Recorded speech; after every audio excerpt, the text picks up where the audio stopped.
On the 1st of July, 2025, in the high desert of Chile, an automated telescope did what it does every single night. It scanned the sky. It looked for anything moving. Anything bright where nothing bright should be. Anything that didn't belong. And on that night, a clear, dry, ordinary Tuesday night in the Atacama, it found something. A faint smudge of light, barely brighter than the background. Moving. Moving in a way that made the computers pause and flagged the observation for human review. Moving at a speed that, when the calculations came back, made the astronomers who read them sit very still for a moment. Because the speed was wrong. Not wrong like a measurement error. Wrong like a fact that doesn't fit the universe you thought you understood. The object was moving too fast, far too fast to have come from anywhere inside our solar system. Its trajectory, when plotted back through time, did not originate in the asteroid belt, or the Kuiper belt, or even the distant Oort cloud at the frozen edge of the sun's gravity. It came from somewhere else entirely. From between the stars. From the dark. The telescope was called ATLAS, the Asteroid Terrestrial Impact Last Alert System. And the object it found that night was given a name that carries its entire biography in 4 characters. The third. Interstellar. Discovered by Atlas. Welcome, Midnight Explorer. Tonight, we follow a visitor. A visitor that has been traveling for longer than our planet has existed, through a darkness so deep and so absolute that no human mind can truly hold it. A visitor carrying the chemical fingerprints of another world, another star, another solar system somewhere out there in the Milky Way, a solar system we may never visit, whose star we cannot name, whose planets we will never see. It came here. It came here without intention, without direction, without any of the qualities we associate with journeys. It came here the way a stone falls, pulled by gravity, changed by every encounter, indifferent to destination.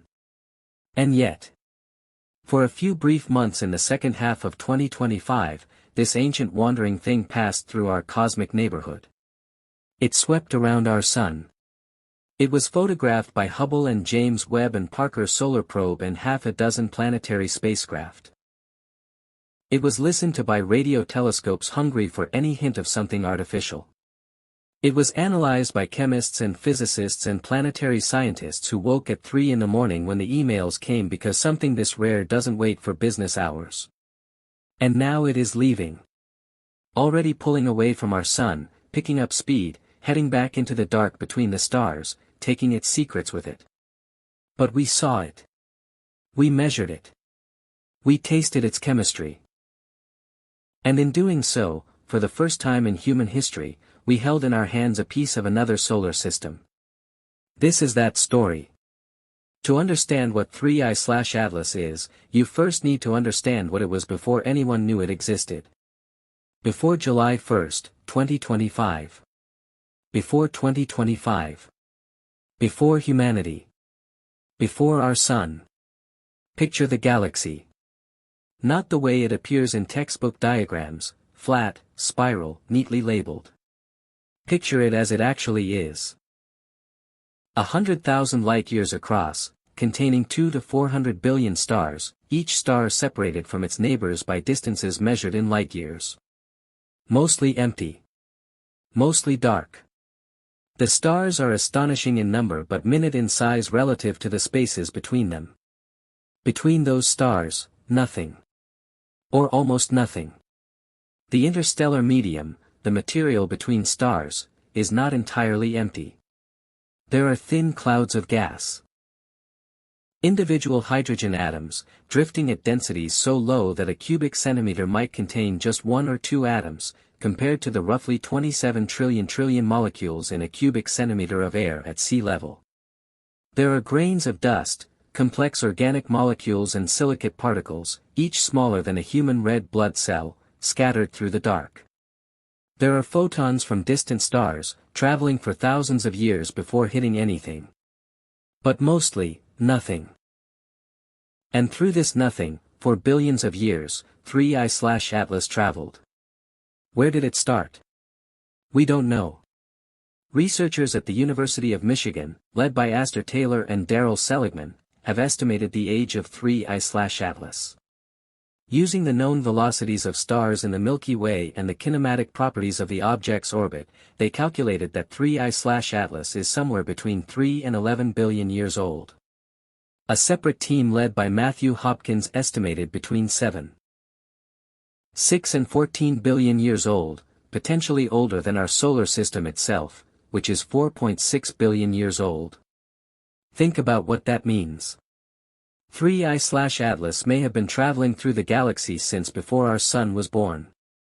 When it was created, wherever it was created, in the icy debris cloud of some ancient star system in the thick disk of the Milky Way, the solar system that would eventually produce the Earth did not yet exist.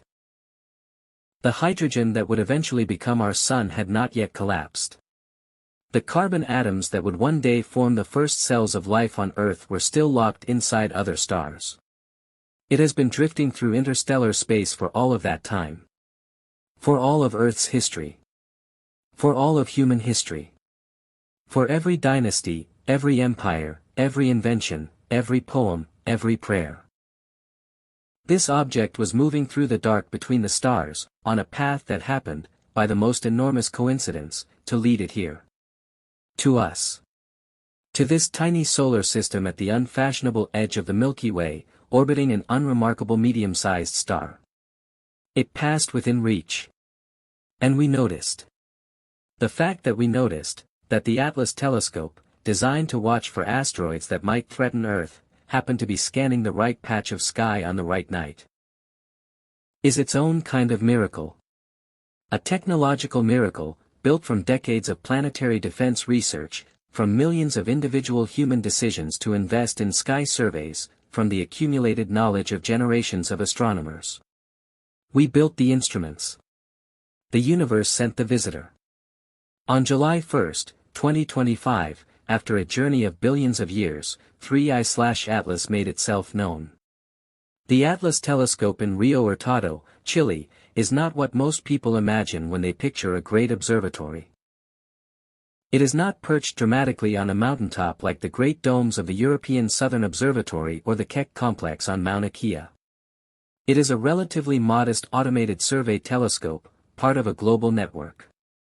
Its purpose is modest and enormously important: to scan the sky, night after night, looking for objects that are moving. Asteroids. Comets. Anything that could be a threat to Earth, or anything new. On July 1, 2025, the telescope in Chile flagged an observation. The automated system noted an object with a temporary designation, A11PL3Z, that appeared to have an unusual trajectory. The observation was reported to the Minor Planet Center, which serves as the clearinghouse for new discoveries in the solar system. Word spread quietly at first, through the channels that connect astronomers professionally: emails, preprint servers, informal networks. It spread quickly. Among those who received word early was Darrell Seligman of Michigan State University. He heard something about the object before he went to bed on July 1. By the time he woke at around 1 in the morning, his inbox was full. Colleagues Marco Micheli from the European Southern Observatory and Davide Farnocchia from NASA's Jet Propulsion Laboratory were already writing to say this was likely real. Astor Taylor, a doctoral student at the University of Michigan, was on vacation in Fiji when the news reached him. "I was fully on vacation in Fiji with my family when this was announced," Taylor later said.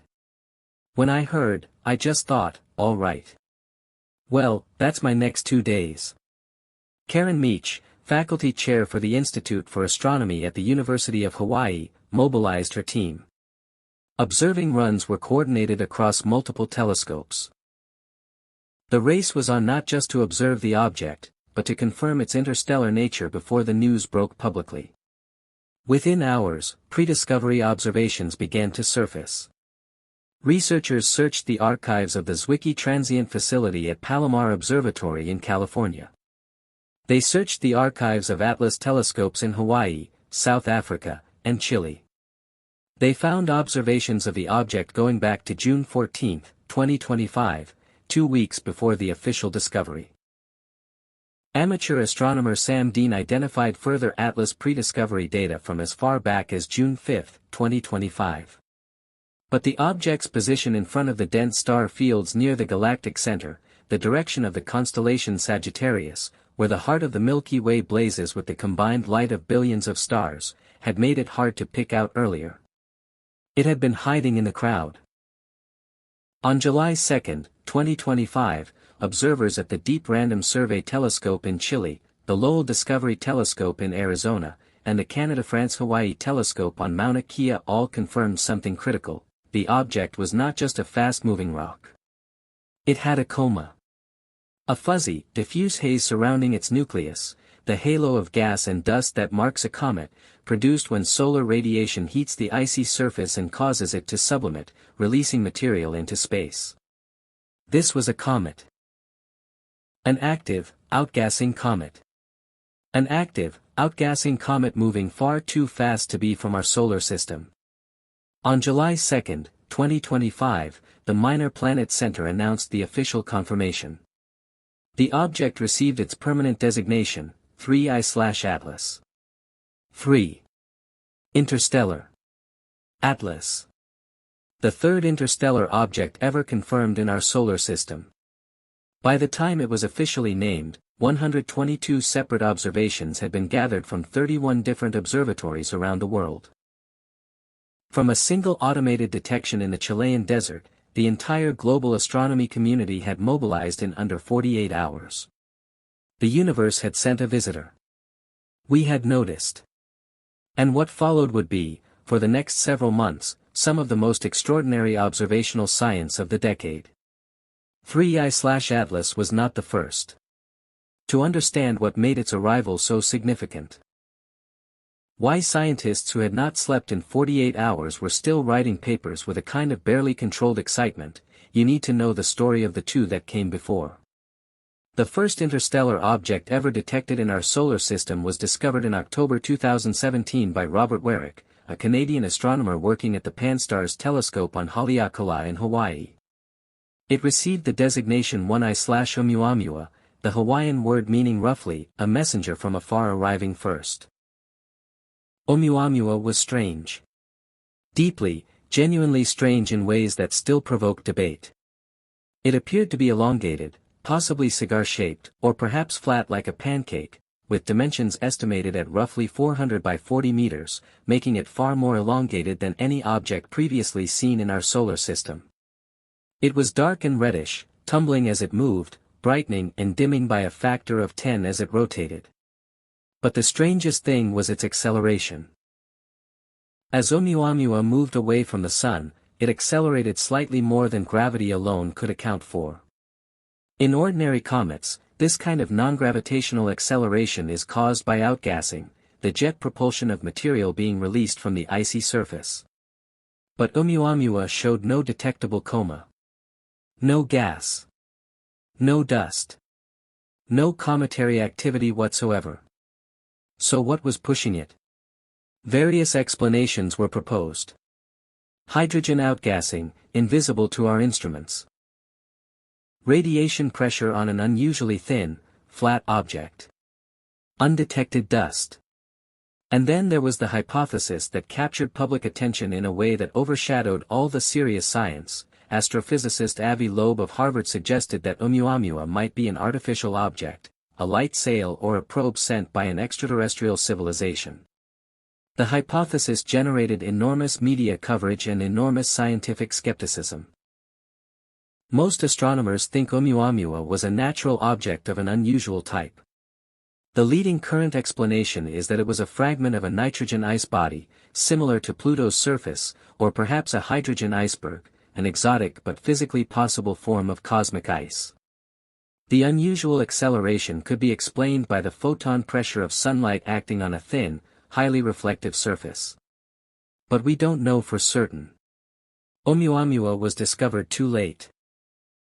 When it had already made its closest approach to the Sun and was moving away. By the time astronomers trained their telescopes on it, it was getting smaller in the eyepiece with every passing day. We never had the chance to study it properly. Then came the second. In August 2019, Gennady Borisov, an amateur astronomer in Crimea, discovered a comet with an unusual trajectory while observing from his home observatory. This object received the designation 2I/Borisov. The second interstellar object, named for its discoverer. 2I/Borisov was a revelation, and a relief. Unlike Oumuamua, Borisov was unambiguously and straightforwardly a comet. It had a clear coma, a tail, detectable outgassing of water, carbon monoxide, and other molecular species familiar from solar system comets. It behaved exactly as a comet should. It was broadly similar in composition to comets from our own Oort cloud. Borisov was discovered early enough, when it was still far from the Sun, that astronomers had months to observe it carefully before it made its closest approach. It even survived perihelion largely intact, though it showed some signs of fragmentation. 2I/Borisov was the proof of concept. Interstellar comets exist. They pass through our solar system. They can be observed and analyzed. And they carry chemical information about their home systems. But Borisov, while scientifically invaluable, was relatively faint and relatively small. Its coma was modest. The data were hard-won from distant observations. 3I/Atlas would be different.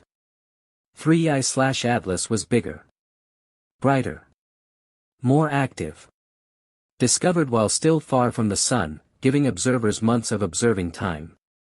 It arrived in an era of much more powerful instruments, including the James Webb Space Telescope, which had not existed when Borisov was discovered, and which would prove to be an extraordinary tool for unraveling 3I's chemistry. 3 interstellar visitors. 3 chances to read the message from another solar system. And with each one, we are reading it more clearly. What was 3I/Atlas? Let us be precise, because the precision is itself astonishing. It arrived from the direction of the constellation Sagittarius. The direction of the galactic center, the crowded heart of the Milky Way. This direction, combined with the object's velocity, places its origin somewhere in the thick disk of the galaxy, an older, denser region where stars are more closely packed and the history of stellar formation goes back further than in the Sun's neighborhood. Its speed, when discovered within the orbit of Jupiter, was approximately 137,000 miles per hour. Roughly 221,000 kilometers per hour, or 61 kilometers per second. As it fell inward toward the Sun, gravity accelerated it further, reaching a peak of approximately 153,000 miles per hour, 246,000 kilometers per hour, nearly 68 kilometers per second, at perihelion. For context, the fastest human-made spacecraft in history, NASA's Parker Solar Probe, reached a peak speed of approximately 690,000 kilometers per hour at its closest solar approach. 3I/Atlas was slower. But Parker's Solar Probe was accelerated by repeated gravity assists from Venus over years of carefully planned maneuvering. 3I/Atlas arrived at its speed through billions of years of natural gravitational encounters across the galaxy. When it leaves the solar system, it will carry the same speed it brought in, approximately 61 kilometers per second. This is its velocity relative to the Sun. It is simply passing through, unbound by our star's gravity. Entering and leaving, taking only the slight gravitational perturbation of its solar encounter with it. The trajectory was hyperbolic, the mathematical shape of an object moving faster than escape velocity from the Sun. Elliptical orbits are closed loops, they are the paths of objects bound to the Sun. Hyperbolic trajectories are open curves, they are the paths of objects that are not from here. When astronomers traced the path of 3I/Atlas backward through time, it did not converge on a point in the outer solar system, or the Oort cloud. It came from outside, from interstellar space, from the dark between the stars. There is no ambiguity here. No measurement uncertainty that could make the interstellar origin go away. 3I/Atlas is an interstellar object. That is not a hypothesis. It is a calculation from data.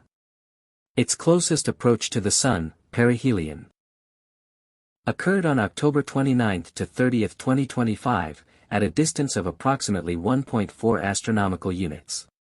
Just inside the orbit of Mars. Not close enough for the solar heat to destroy it, as it would destroy a comet that ventured inside Mercury's orbit, but close enough to dramatically increase its activity, boiling off volatile ices and producing the vivid coma and tail that made it such a spectacular observational target. It made its closest approach to Earth on December 19, 2025, at a distance of approximately 1.8 astronomical units, about 270 million kilometers. Far enough that it posed no threat whatsoever to Earth, but close enough to be an observing target for ground-based and space-based telescopes. Then it turned outward. Away from the Sun, heading back into the dark. By early 2026, it was passing Jupiter's orbit on its way out. It will continue outward forever, heading into the interstellar medium, beginning a new phase of its billion-year journey through the galaxy. We had a window. A brief, precious window. And we used it. One of the first questions that astronomers tried to answer about 3I/Atlas was also one of the most basic. How big is it? The answer, even after months of observation by some of the most powerful telescopes in existence, is frustratingly imprecise. And the reason for that imprecision is itself a beautiful illustration of the challenge of studying something this far away and moving this fast. The problem is the coma. As 3I/Atlas approached the Sun, it became increasingly active. Its icy surface heating up, volatile molecules sublimating into space, carrying dust with them to form the coma.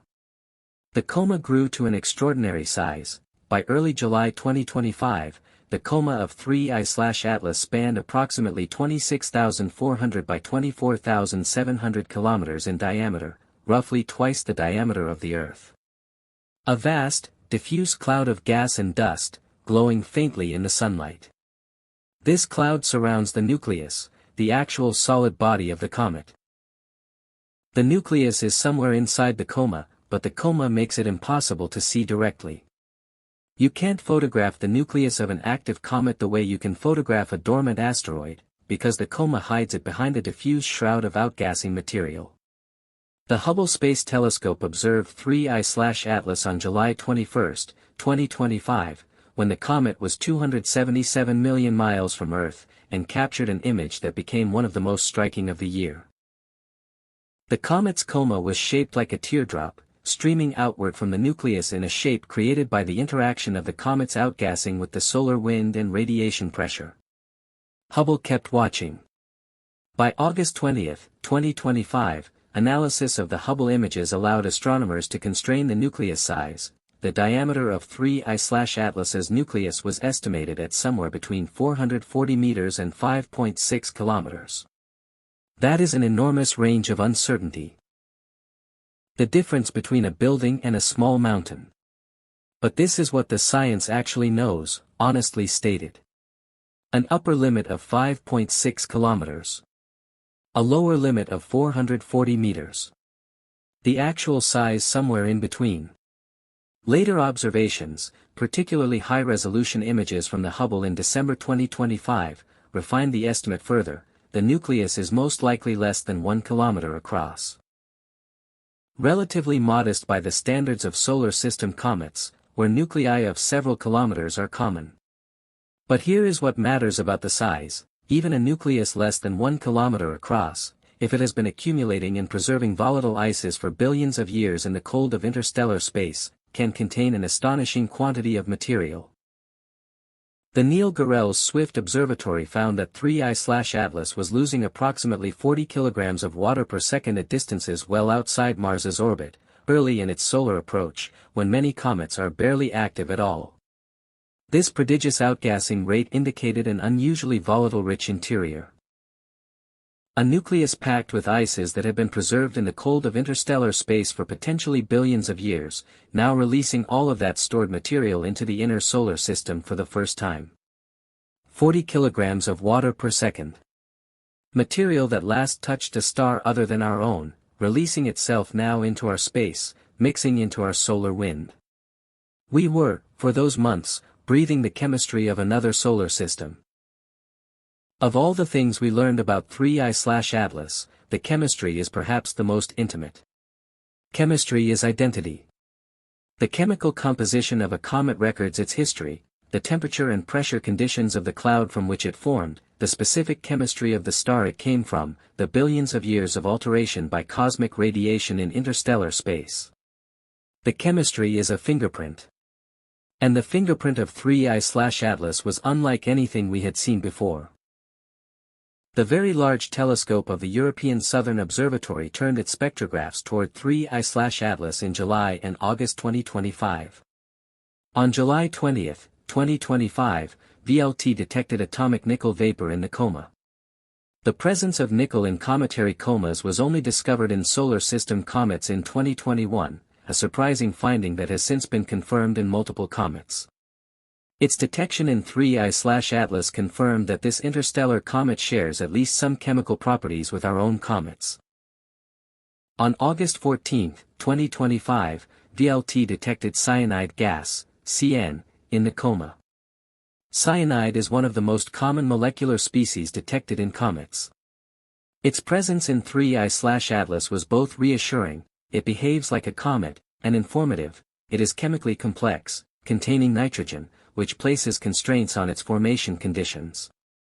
But the most extraordinary chemical discovery came from a different instrument. Researchers using the Atacama Large Millimeter/Submillimeter Array, ALMA, one of the most sensitive radio telescope arrays in the world, examined 3I/Atlas's coma for the presence of complex molecules. They found methanol. Not just some methanol. An unusual abundance of methanol. An amount that, as Nathan Roth of American University described it, means 3I/Atlas is bursting with methanol in a way we just don't usually see in comets from our own solar system. Observing 3I/Atlas is like taking a fingerprint from another solar system, Roth said. The details reveal what it's made of, and it's bursting with methanol. Methanol, chemical formula CH3OH, is a simple alcohol molecule. It forms on the surfaces of icy dust grains in cold interstellar clouds, when hydrogen atoms land on carbon monoxide ice and react. It is then incorporated into comets and other icy bodies during planetary system formation. The fact that 3I/Atlas contains unusually high methanol abundances relative to what we see in our own comet suggests that it formed in a different chemical environment than our solar system, a cloud with different temperature conditions, different radiation environment, perhaps a different stellar type illuminating it. This is the fingerprint. Our solar system's comets were formed from a specific cloud of gas and dust, around a specific star, at a specific time and place in galactic history. Their chemistry is the chemistry of our origin. 3I/Atlas formed somewhere else, from a different cloud, around a different star, at a different time. Its high methanol ratio is the chemical accent of its foreign birth. Additionally, the James Webb Space Telescope contributed its extraordinary infrared sensitivity to the analysis. JWST's near-infrared spectrograph captured the molecular signatures of the coma with a precision and sensitivity that no previous observatory could match. Carbon dioxide emissions were detected, along with water vapor and other species. The infrared data allowed astronomers to map the temperature structure of the coma and constrain the activity rates of different volatile species. The Sphere-X Space Observatory, launched in 2025 and designed to survey the entire sky in infrared, also tracked 3I/Atlas for approximately a week, providing wide-field infrared context for the more detailed spectrographic observations. Each instrument added another word to the chemical sentence being decoded. Each word told us something about the solar system that created this object. We may never visit that solar system. We may never see its star. But for a few months in 2025, its chemistry was here, boiling off the surface of a small icy nucleus that had carried it across the galaxy, and we were reading it. Let us pause on the age. Because the age of 3I/Atlas, if the estimates are right, is one of the most extraordinary facts about it. Our solar system is 4.6 billion years old. The Earth is 4.54 billion years old. The oldest rocks on Earth are approximately 4 billion years old. The oldest evidence of life on Earth is approximately 3.7 billion years old. 3I/Atlas, according to the best current estimates, is between 7.6 and 14 billion years old. The midpoint of that range, roughly 11 billion years, means this comet was likely created in another solar system more than 6 billion years before our own solar system existed. 6 billion years before the Sun was born. 6 billion years before the Earth formed. 6 billion years before the oceans filled. 6 billion years before the first cell divided in the ancient primordial sea. 3I/Atlas was already a comet, drifting through the galaxy, while all of that was still in the future. The universe itself is only 13.8 billion years old. An object 11 billion years old was created when the universe was barely 3 billion years old. In the early universe, when star formation was at its peak, when the galaxy was a more active, more violent, more creative place than the relatively quiet middle-aged galaxy we inhabit today. The stars that formed in that era, the second and third generation of stars, enriched with the heavy elements produced by the first stellar generation, are different in chemical composition from the Sun. They have less iron, less silicon, different proportions of carbon and oxygen. The comets that formed around those early stars have the chemical composition of that earlier era preserved in their ices. 3I/Atlas's unusual chemistry, its methanol richness, its specific molecular ratios, may be partly the signature not just of a different solar system but of a different era in cosmic history. A time when the galaxy was younger and its chemistry was different. This object is, in the most literal sense, a message from the past. Not the past of our solar system. The past of the galaxy itself. Holding this fact in your mind is difficult in the same way that holding the distance to Andromeda is difficult. The numbers exceed the imagination's honest reach. You can say the words. You can do the arithmetic. But to feel, in your body, what 11 billion years means, to actually sense the yawning depth of that time, is beyond what the human nervous system was designed for. And yet there it was. Crossing our sky. Boiling its ancient ices in our sun's warmth. Releasing molecules that had been locked in cold storage since before our planet existed. Releasing them here. Now. Into our telescopes. Into our understanding. What made 3I/Atlas different from its two predecessors, different from Oumuamua and Borisov, was not just its chemistry or its size or its age. It was the response. By 2025, the astronomical community had learned from Oumuamua's near escape.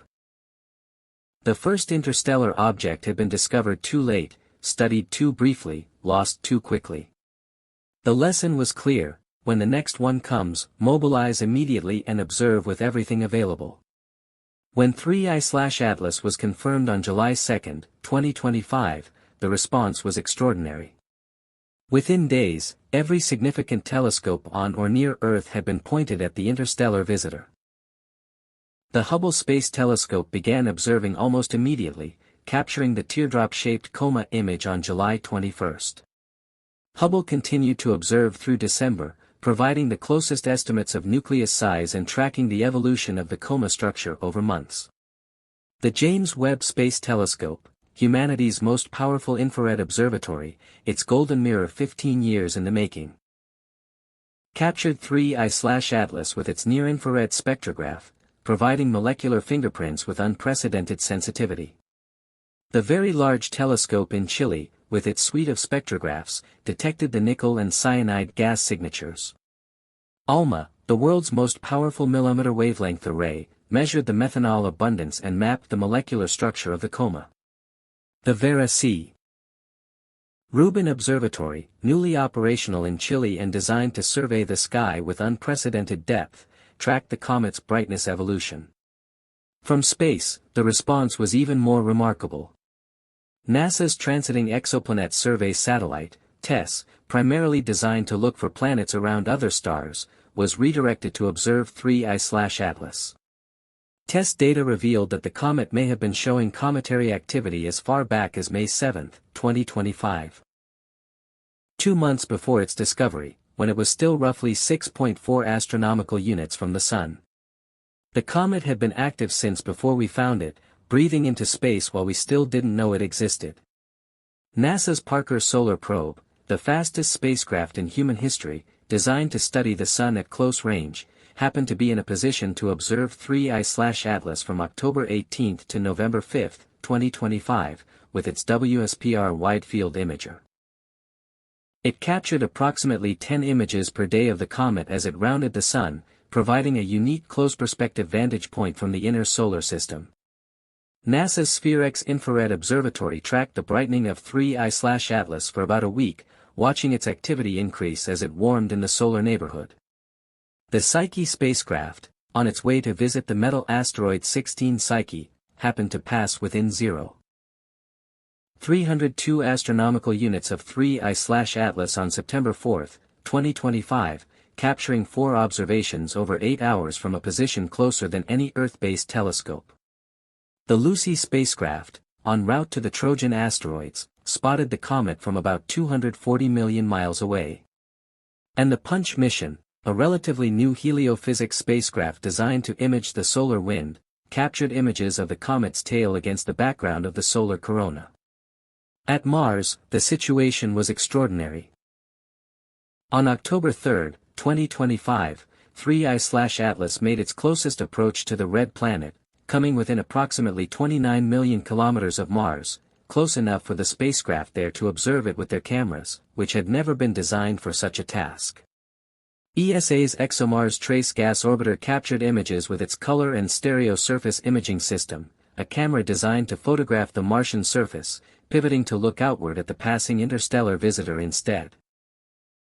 The TGO images showed 3I/Atlas as a fuzzy white dot, moving against the stellar background, the first images of an interstellar comet taken from the surface of another planet. Mars Express also attempted observations. NASA's Mars Reconnaissance Orbiter observed the comet, though the data were not released publicly due to NASA operations issues. Even China's Tianwen-1 Mars Orbiter managed to image 3I/Atlas. NASA's MAVEN spacecraft at Mars showed the halo of gas and dust surrounding the comet's nucleus. And from much further away, ESA's Jupiter Icy Moons Explorer, JUICE, observed 3I/Atlas in November 2025 using its cameras, spectrometers, and particle sensor. The JUICE image, when it finally arrived on Earth in February 2026, showed the comet as an almost egg-shaped object with a clear tail structure, one of the most detailed images of the comet's shape taken by any spacecraft. At the X-ray end of the spectrum, the XRISM and XMM Newton X-ray telescopes observed 3I/Atlas in late November and early December 2025, detecting a diffuse X-ray glow around the nucleus. This made 3I/Atlas the first interstellar comet ever observed in X-ray light, a new window on the physics of the comet-solar wind interaction. The Breakthrough Listen initiative, the funded search for technosignatures of extraterrestrial intelligence, pointed the Allen Telescope Array at 3I/Atlas within days of discovery, scanning frequencies between 1 and 9 GHz for any artificial radio emission. The Meerkat Array in South Africa also observed the comet. The Green Bank Telescope, the world's largest steerable radio telescope, listened to the comet on December 18, 2025, within 24 hours of its closest approach to Earth. The result from all of these radio observations was unambiguous: no artificial radio emission was detected. No technosignature. 3I/Atlas was silent in every radio band, at sensitivity levels equivalent to detecting a signal as faint as a mobile phone handset at its distance. This is, of course, the expected result. It is what should be found if 3I/Atlas is a natural comet, which all evidence strongly indicates it is. But the search was worth doing. The universe is large. Certainties are earned, not assumed. Across the entire spectrum of electromagnetic radiation, from radio waves to X-rays. From Earth, from Mars, from spacecraft scattered across the solar system, 3I/Atlas was the most comprehensively observed interstellar object in human history. We gave it our full attention. And it gave us, in return, chemistry that doesn't match anything in our own solar system. The fingerprint of another world. There is a sadness in this story, and it is worth acknowledging. 3I/Atlas was observed from Earth and from dozens of existing spacecraft. Its chemistry was analyzed by the most powerful instruments we have. We learned more about it than about either of its predecessors. But we never visited it. No spacecraft was sent to fly alongside 3I/Atlas, to examine its nucleus from close range, to sample its tail, to photograph its surface at meters per pixel resolution. The reason is not a failure of will or imagination. It is a failure of timing, and of the laws of orbital mechanics. When 3I/Atlas was discovered on July 1, 2025, it was already inside the orbit of Jupiter. Already traveling at 61 kilometers per second. Already past the optimal launch window for any mission architecture that doesn't involve technologies we don't yet have. The window had closed before we knew there was a window. ESA's Comet Interceptor mission, specifically designed to intercept pristine comets and potentially interstellar objects, was, in 2025, still in development, scheduled for launch in 2029. Had it been in orbit already, parked at the Sun-Earth L2 point waiting for exactly this kind of target, a rendezvous might have been possible. But it wasn't. Mission planners and spacecraft engineers scrambled to evaluate whether any existing spacecraft could be redirected to intercept 3I/Atlas. The evaluations came back sobering. The comet was simply moving too fast, in a direction that required too much delta V change in velocity, for any existing spacecraft to match. NASA's Juno spacecraft, orbiting Jupiter, was considered. But Juno was low on fuel and had engine issues. The mission team determined that redirecting it to 3I/Atlas would jeopardize its primary scientific mission at Jupiter. The ESA's JUICE mission, on its way to Jupiter, made observations but could not have intercepted the comet in any meaningful physical sense. The geometry and velocities were simply wrong.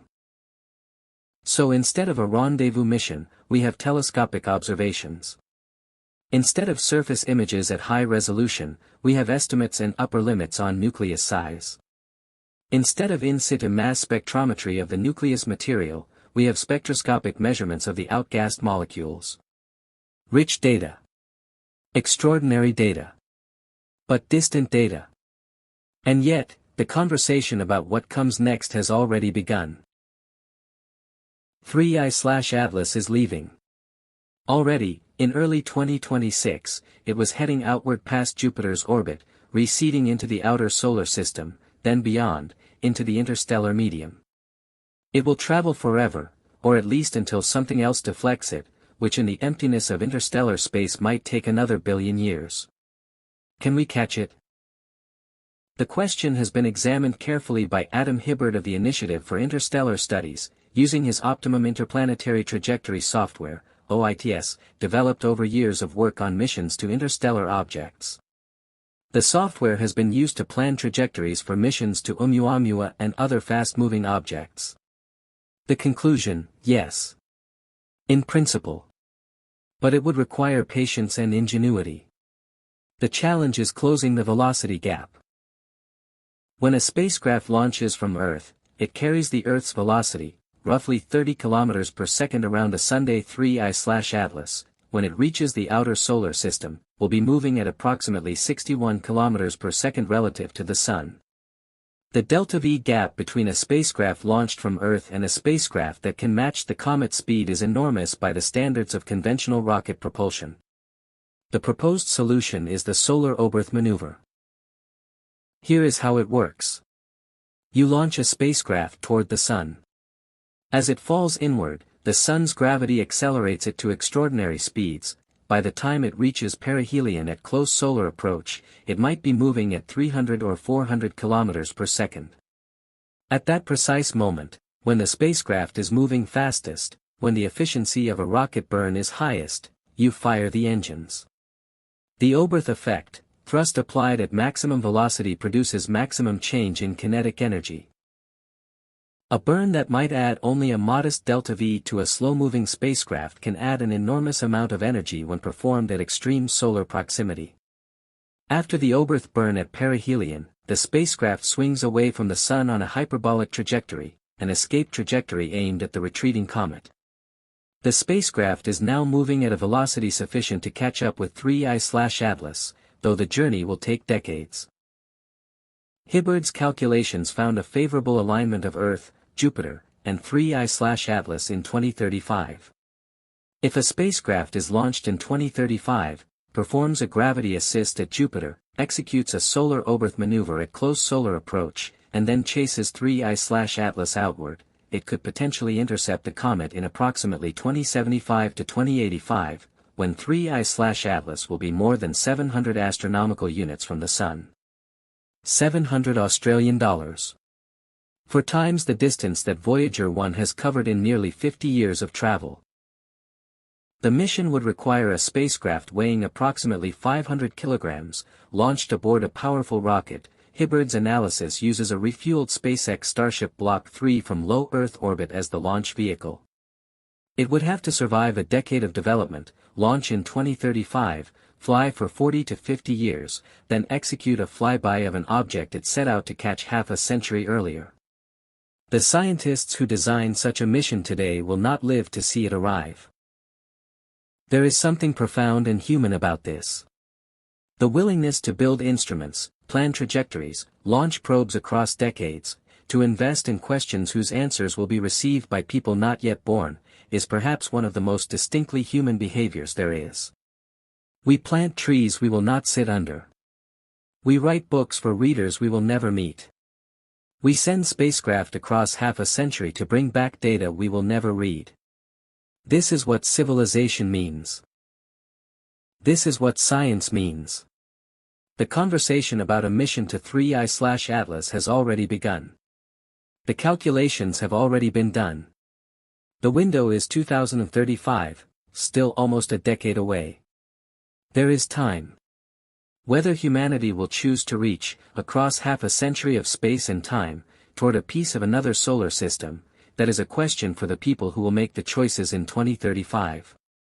But the mathematics is waiting. The option is open.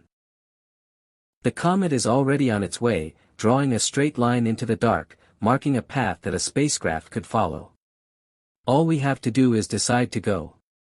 We should talk about the spacecraft hypothesis.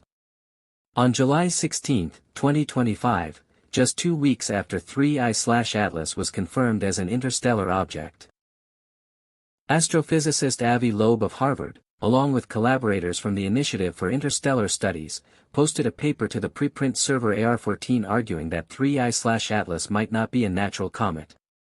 Their argument rested on several claimed anomalies. The object appeared to be unusually large, it lacked identifiable chemicals at first observation, and, most provocatively, its trajectory appeared to be aligned with the ecliptic plane of our solar system in a way that seemed, to Loeb and colleagues, statistically improbable for a randomly arriving interstellar object. The suggestion was that an artificial object, an extraterrestrial spacecraft, might be designed to approach a star system along its ecliptic plane, where the planets orbit, rather than arriving at a random angle. The paper received enormous media coverage. It also received immediate, sharp, and detailed criticism from the scientific community. Astronomers including Chris Lintott of the University of Oxford, Scott Manley, and David Kipping carefully examined Loeb's statistical analysis of the trajectory alignment and found it to be flawed. The probability calculations made assumptions that did not hold up to scrutiny. The apparent alignment with the ecliptic was not statistically anomalous when analyzed correctly. The science news website Live Science reported that, the overwhelming consensus is that it is a comet, with many researchers disappointed with the new paper and pointed out that it distracts from the work of other scientists. And the evidence continued to accumulate in favor of the natural comet interpretation. The detection of cyanide gas and nickel vapor by the VLT, both are expected products of cometary outgassing. Their presence was entirely consistent with a natural comet. The detection of extraordinary methanol abundance by ALMA, rich in volatiles, unusual in proportion compared to our comets, but explicable by natural formation in a different chemical environment. The systematic brightening and increased activity as the comet approached the Sun, precisely the behavior expected from an icy body heating up. No outbursts or fragmentation events, consistent with a stable natural nucleus. No artificial radio emission at any frequency. Breakthrough Listen found nothing at sensitivities far exceeding what would be detectable from any reasonable artificial source. Even Loeb himself, while defending his paper's value as an interesting exercise, acknowledged in his own blog that the most likely outcome will be that 3I/Atlas is a completely natural interstellar object, probably a comet. The scientific consensus is clear. 3I/Atlas is a comet. An ancient, chemically exotic, scientifically extraordinary comet from another solar system. But a comet. The search for extraterrestrial intelligence, the true SETI project, the patient, careful, rigorous listening for radio signals or other signatures of technological civilizations, is a serious and legitimate scientific endeavor. It deserves to be conducted with the same rigor and honesty as any other branch of science. Extraordinary claims require extraordinary evidence. The evidence for 3I/Atlas being a natural comet is overwhelming. The evidence for it being an artificial object is non-existent. The universe is full of extraordinary natural things.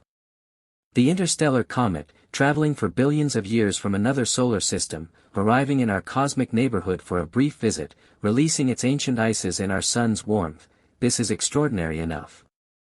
It doesn't need to be a spacecraft to matter.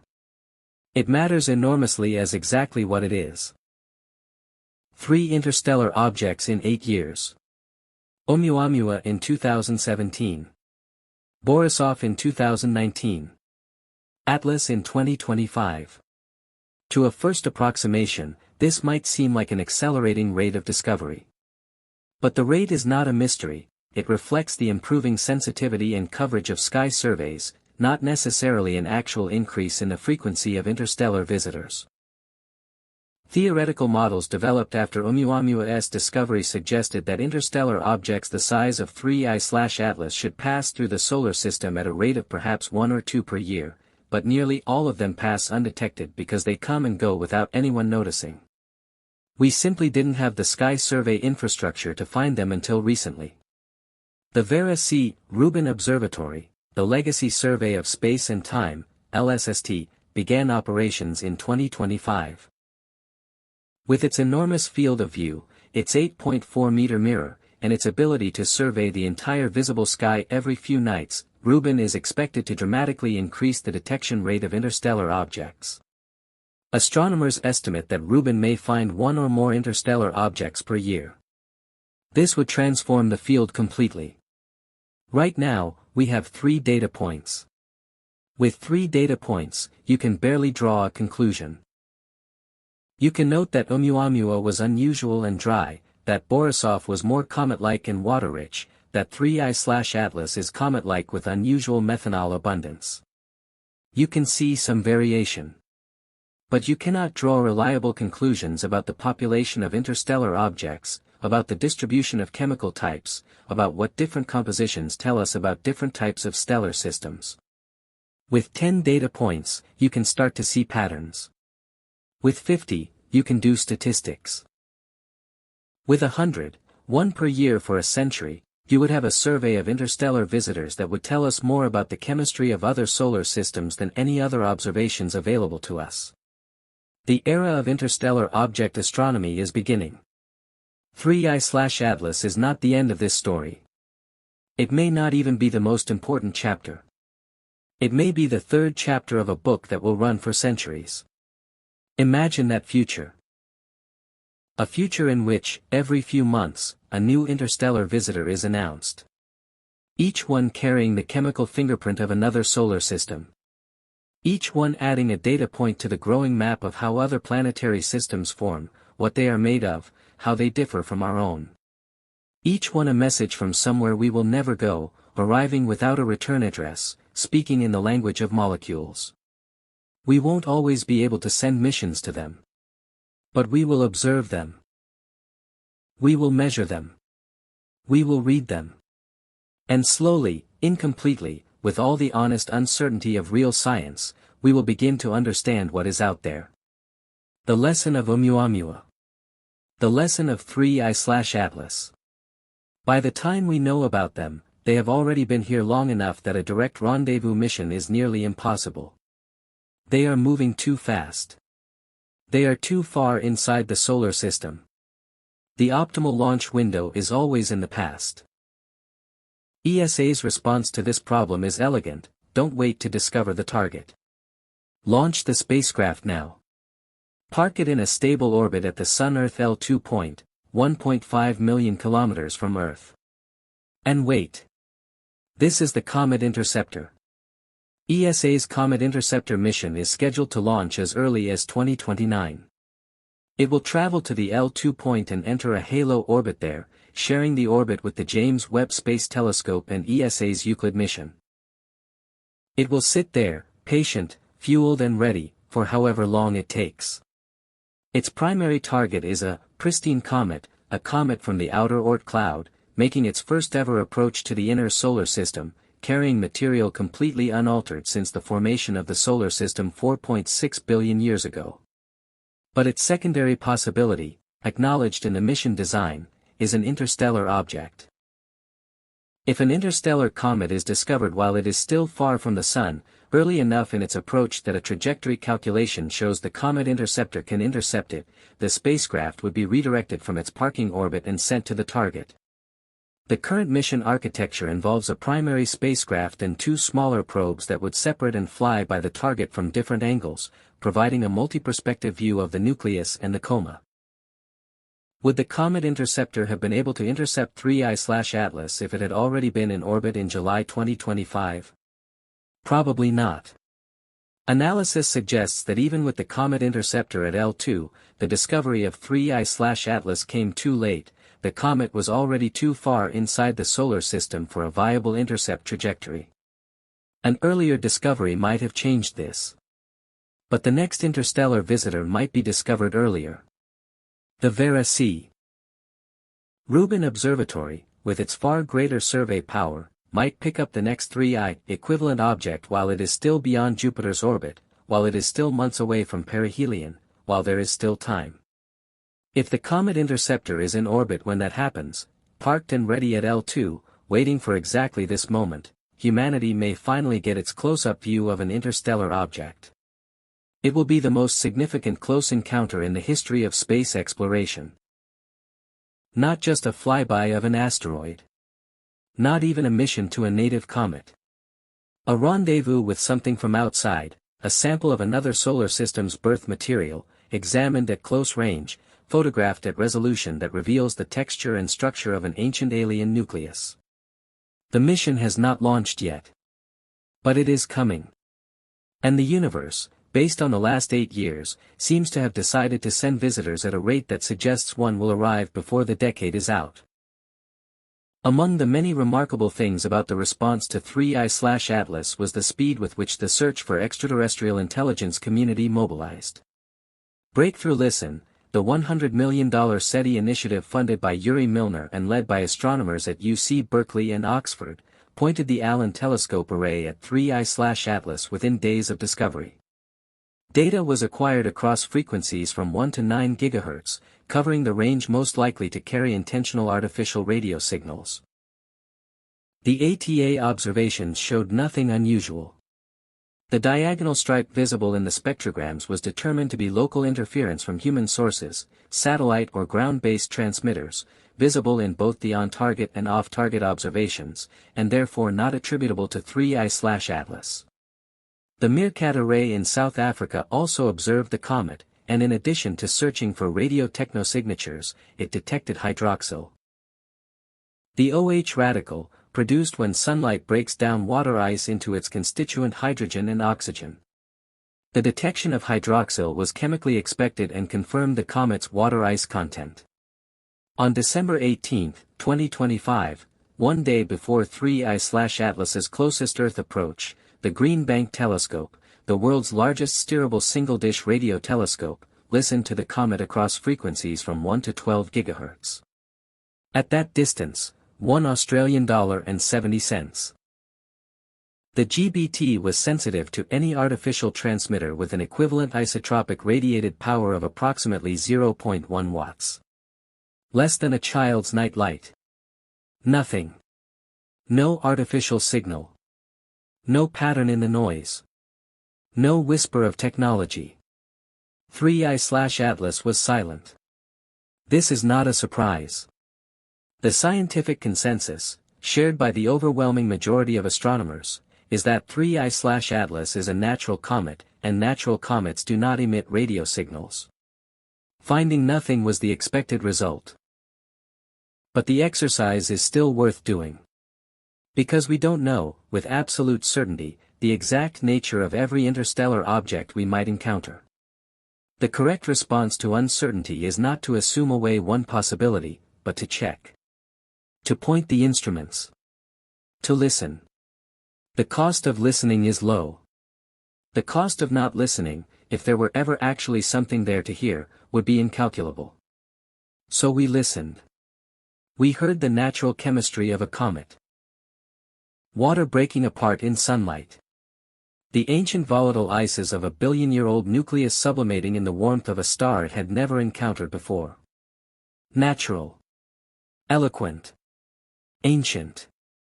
The universe speaking in the language it has always spoken, chemistry. Physics. The patient work of atoms and molecules following the laws that govern everything. Enough. More than enough. There is a particular quality to moments in science when something that was theoretical becomes real. The existence of exoplanets was theoretical until 1995, when the first confirmed detection made the theory a fact. The detection of gravitational waves was theoretical for a century, literally a century, from Einstein's 1916 prediction to the first detection by LIGO in 2015. The existence of a supermassive black hole at the center of our galaxy was theoretical until the 2019 Event Horizon Telescope image made it visible. The existence of interstellar objects. Chunks of material from other solar systems, passing through our own, was theoretical until Oumuamua in 2017. 3I/Atlas is the third such object. And with three objects, a theory becomes a confirmed phenomenon. A regular occurrence. A new category of natural event. Other solar systems lose material.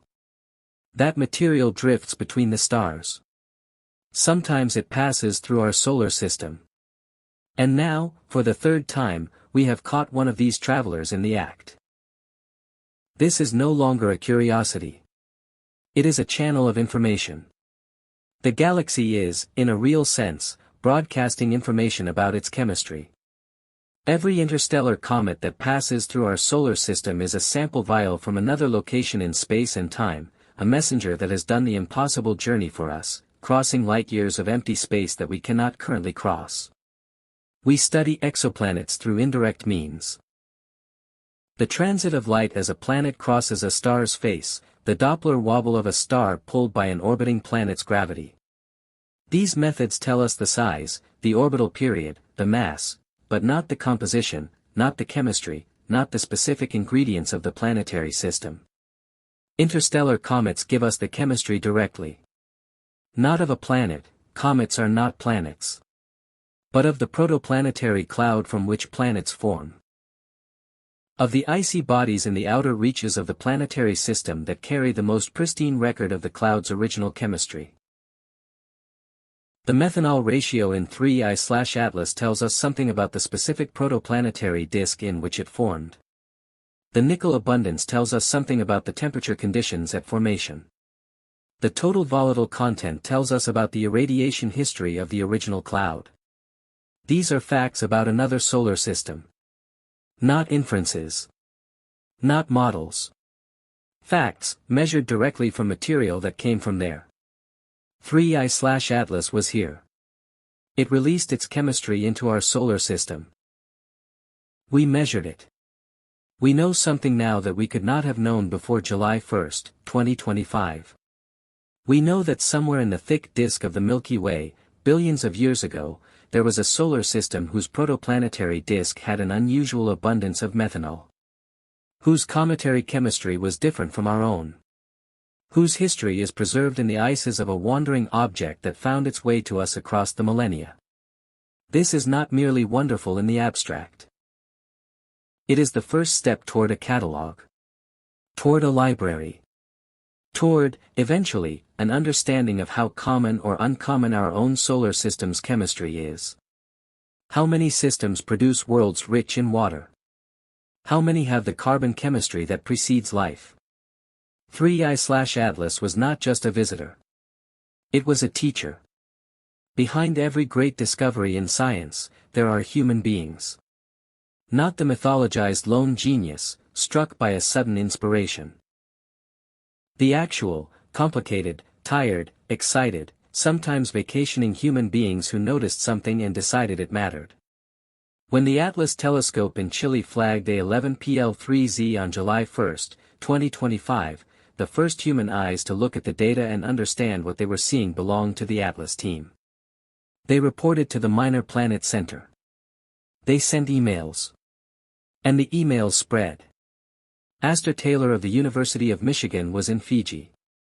On vacation. With his family. When the message came through, he thought about what it might mean, and then thought, all right. Well, that's my next 2 days. He was right. It was his next 2 days, and then weeks, and then months. Darrell Seligman of Michigan State University heard something before bed on July 1, then woke at 1 a.m. to find his inbox transformed. By morning, he was coordinating with colleagues in Europe, planning observations, reviewing orbit calculations. Karen Meach at the University of Hawaii, who had spent her career studying pristine comets, found herself managing the communications flow for what might be the most significant comet discovery of her lifetime. Across the world, in Chile, in Hawaii, in Arizona, in the Canary Islands, in South Africa, astronomers redirected their telescopes. Emergency observing time was requested and granted. Engineers were called to repoint spacecraft whose primary missions were elsewhere. There is a peculiar joy in these stories that is different from the joy of the science itself. The science is patient and cumulative. Papers take months to write. Data takes years to fully analyze. But the moment of discovery, the middle of the night email, the vacation interrupted, the telescope trained hurriedly on a moving dot, that is electric. That is the human nervous system responding to something genuinely new in the world, something that has never been seen before, something that will change the picture. David Jewett, director of the Institute for Planets and Exoplanets at UCLA, who studied 3I/Atlas extensively and led Hubble observations, described the experience of trying to study something moving this fast with an analogy that stays with you. It's like glimpsing a rifle bullet for 1,000th of a second. A rifle bullet for 1,000th of a second. You can tell it is a bullet. You can measure its velocity, its diameter, its trajectory. But you cannot examine it at leisure. You cannot hold it. You cannot take it apart and see what it is made of.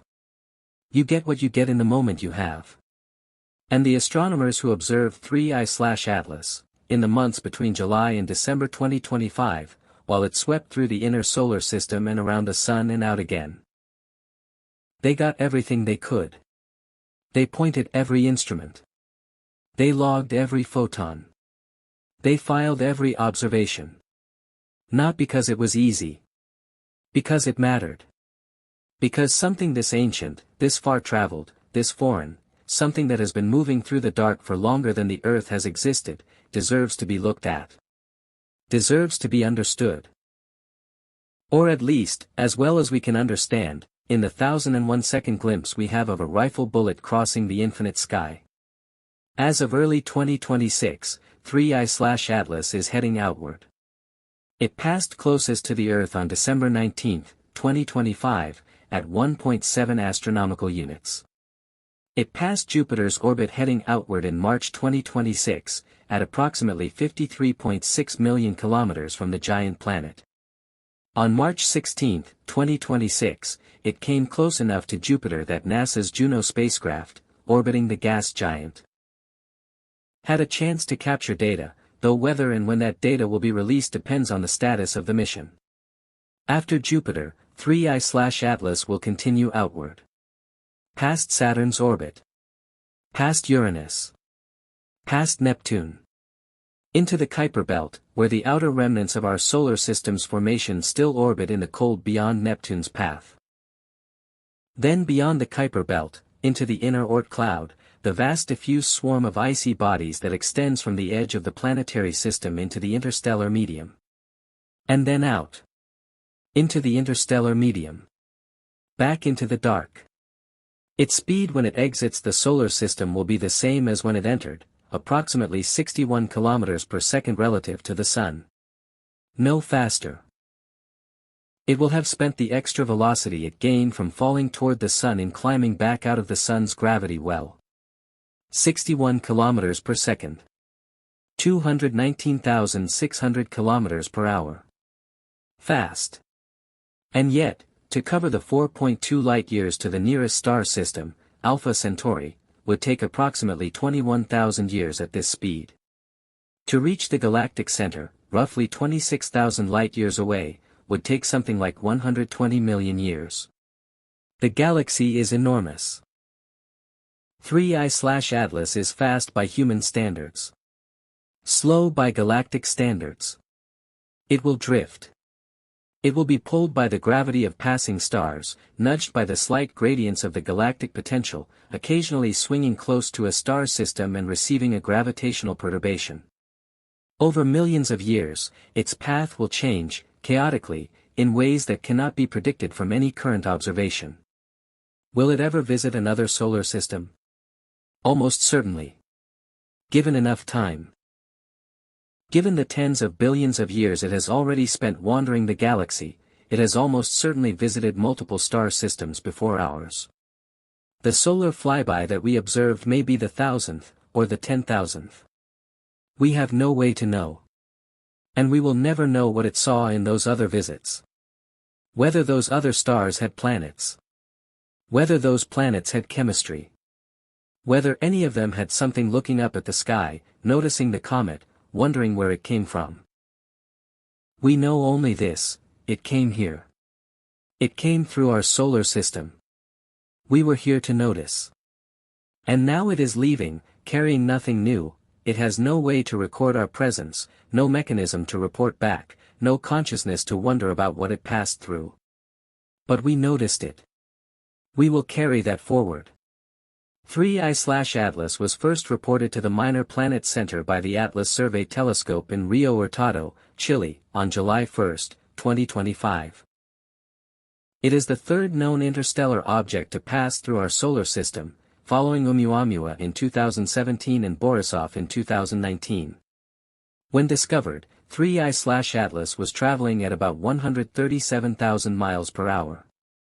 Pulled by the Sun's gravity, its speed increased to about 153,000 miles per hour at perihelion, its closest approach to the Sun. A July 2025 study led by Matthew Hopkins estimated with 68% confidence that 3I/Atlas is between 7.6 and 14 billion years old, based on the typical ages of stars in the thick disk. This means that 3I/Atlas could be older than the solar system and may well be the oldest comet yet seen. Researchers detected extremely strong signals of methanol in 3I/Atlas using ALMA. The amount detected in 3I/Atlas appears unusually high compared with the ratios seen in solar system comets, making the object a valuable chemical fingerprint from another planetary system. The coma of 3I/Atlas spans up to 26,400 by 24,700 kilometers in diameter, about twice the diameter of Earth. This enormous cloud of gas and dust surrounds a nucleus likely less than 1 kilometer across. Breakthrough Listen's Green Bank telescope observed 3I/Atlas less than 24 hours before closest Earth approach on December 18, 2025, sensitive to transmitters with an equivalent isotropic radiated power of approximately 0.1 watts. No artificial radio emission localized to 3I/Atlas was detected. In late November and early December, X-ray telescopes XRISM and XMM Newton observed the comet, revealing a diffuse X-ray glow around the comet nucleus. This makes 3I/Atlas the first interstellar comet to have been observed in X-ray light. 3I/Atlas has been approaching from the general direction of the constellation Sagittarius, which is where the central region of our galaxy, the Milky Way, is located. It came from deep in the galaxy. From the crowded, ancient heart. Data from the Neil Gehrels Swift Observatory showed that the object was losing approximately 40 kilograms of water per second at considerable solar distances, indicating an unusually rich reservoir of volatile ices. A proposed intercept mission would have to launch by 2035 to catch up with 3I/Atlas by 2085, at which point it will be over 700 times the distance between the Sun and Earth away from us, over 4 times the distance NASA's Voyager 1 spacecraft has covered over the last 48 years. 3I/Atlas cannot be traced back to its original parent star because the comet has been traveling around the Milky Way for billions of years, which is enough time for it to be mixed around with other stars. It has no return address. The teardrop-shaped coma that Hubble photographed on July 21, 2025, the shape of outgassing material streaming away from a tiny nucleus in the solar wind, is the first time in human history that we photographed material from another solar system interacting with our own sun. It lasted months. Then it was gone.